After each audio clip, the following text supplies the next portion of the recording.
শহীদ জিয়ার রিপ্লেসমেন্ট কখনো হয় না এবং হবেও না।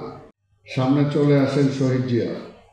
আবার শহীদ জিয়ার প্রসঙ্গ এলেই অনিবার্য হয়ে ওঠে বাংলাদেশের অস্তিত্ব, ইতিহাস ও অবিভাজ্য অবিচ্ছেদ্য বন্ধনে আবদ্ধ এই দুই সত্তা যেন পরস্পরের পরিপূরক। তাই আজকে বাংলাদেশের এমন একটা অবস্থায় আমরা অবস্থান করছি।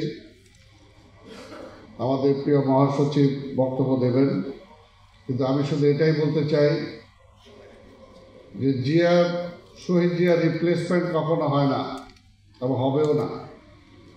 হয়তো শহীদ জিয়ার অবর্তমানে আমরা আমাদের মা বেগম খালেদা জিয়াকে পেয়েছি।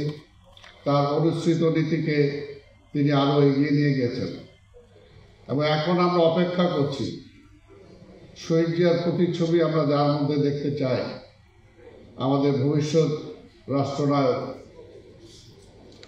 দেশনায়ক তারেক রহমানের মাঝে আমরা সেই ছবি দেখতে চাই। আমরা জানি তার সুযোগ্য সন্তান হিসাবে আমরা আশা করি, দেশবাসী আশা করি যে বাংলাদেশের প্রতিটা ক্রাইসিসে যেমনি শহীদ জিয়া আমাদের সামনে ছিল, এখনও আছে। শহীদ জিয়া অম্লান, শহীদ জিয়া মরে নাই। বাংলাদেশ যতদিন থাকবে ততদিন শহীদ জিয়া থাকবে। আর শহীদ জিয়াকে যদি আমরা ধারণ করতে পারি, শহীদ জিয়ার অনুসৃত নীতি যদি আমরা ফলো করতে পারি, তাহলে বাংলাদেশটাকে এগিয়ে নিয়ে যাওয়া সম্ভব হবে। তা আমি বক্তব্য দেব না, আজকে শুধু এটাই বলবো যে আজকের এই স্মারক গ্রন্থ আপনাদের সামনে আমরা উপস্থাপন করেছি। এটা কিছু কিছু ত্রুটি তো অবশ্যই আছে, এবং যেটা যে স্বাভাবিক, আমাদের প্রিয় মহাসচিব আসলে এটা মুখবন্ধ লেখার কথা ছিল। তখন শেষের দিকে আমার অন্যতম আরেক সম্পাদক কবি আব্দুল্লাহ সিকদার বললেন যে মহাসচিব তো এটা টোটাল সব কিছুরই মালিক, তো মুখবন্ধ লেখার মানে খুব প্রয়োজনীয়তাটা আমরা উপলব্ধি করি নাই। সেই কারণে নাহলে টোটাল বক্তব্যটা ওনার অনুপ্রেরণায় কিন্তু আজকের এই যেটা আমরা করেছি, এই আমাদের যে দায়িত্ব দিয়েছেন কমিটি, সেটাও উনি দিয়েছেন, মহাসচিব দিয়েছেন। এবং আমাদের প্রতিনিয়ত যে লেখাগুলো আমরা এখানে সন্নিবেশিত করেছি, সেগুলো প্রতিটা লেখা উনি দেখেছেন, দেখে সম্পূর্ণভাবে দিয়েছেন। এবং আজকের এই প্রকাশনায় আরেকটা আমরা স্মরণ করতে চাই আমাদের দেশনায়ক তারেক রহমানকে। তিনি আমাদেরকে বিভিন্ন পরামর্শ দিয়েছেন, বিভিন্নভাবে সহযোগিতা করেছেন, এবং আমরা অনুরোধ করেছিলাম যে আমাদের প্রকাশনা উৎসবে যাতে তিনি থাকেন।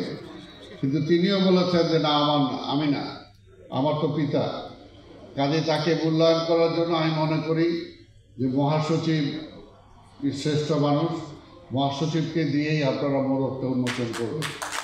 সেই কারণে আমি আজকে মহাসচিব আমাদের এখানে প্রধান অতিথি হিসেবে উপস্থিত আছেন, তিনি মোড়ক উন্মোচনে রাজি হয়েছেন, উপস্থিত হয়েছেন, সেটার জন্য আমি ওনাকে ধন্যবাদ জানাই। পাশাপাশি আমাদের এই গ্রন্থতে যাদের লেখা এখানে সন্নিবেশিত করেছি, তার মধ্যে আজকে প্রফেসর মাহবুবুল্লাহ সাহেব আসার কথা ছিল, উনি অসুস্থ, এই জন্য আসতে পারেন নাই। আমাদের ডক্টর মোশাররফ হোসেন স্যার আসার কথা ছিল, তিনিও অসুস্থ, তিনি আসতে পারেন নাই। আর যারা এসেছেন তাদেরকে আমি ধন্যবাদ জানাই। যাদের নাম এখানে মোশাররফ বলেছে, তাদের সবার প্রচেষ্টায় এই ধরনের একটি গ্রন্থ আমরা করতে পেরেছি। এবং আজকে মহাসচিব আবার আমাকে একটু আগেও বললেন যে আমাদের নেত্রী, দেশনেত্রী বেগম খালেদা জিয়ার উপরে যাতে আমরা আরেকটি কালজয়ী এই ধরনের কিছু প্রকাশনা আমরা কিছু করতে পারি, উনি থাকা অবস্থাতেই আমরা যাতে করতে পারি, সেটার জন্য আমরা একটা উদ্যোগ নেব, এবং সেই ব্যাপারেও আমি সবার সহযোগিতা চাই। আজকে আমি আবার সবাইকে আজকের প্রকাশনা অনুষ্ঠানে উপস্থিত হওয়ার জন্য ধন্যবাদ জানিয়ে আমার বক্তব্য শেষ করছি। খোদা হাফেজ। নিরপেক্ষ, সত্য প্রকাশে আপোষহীন।